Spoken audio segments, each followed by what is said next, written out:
Hello guys, welcome back sa ating panibago video ngayong araw. Ito po ang arrangement ng aming classroom na nakahanda na sa nalalapit na pasukan sa Monday, June 16. At yan, pinasimple lang namin ang loob ng classroom.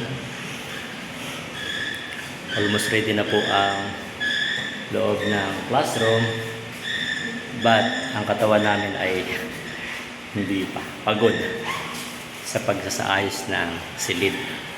Gayun pa man ay mahalaga ay naihanda na namin yung aming classroom para sa mga upuan ng mga bata, para maging maayos naman yung kanilang pag-upo, ay kasama ito sa inihandaan namin.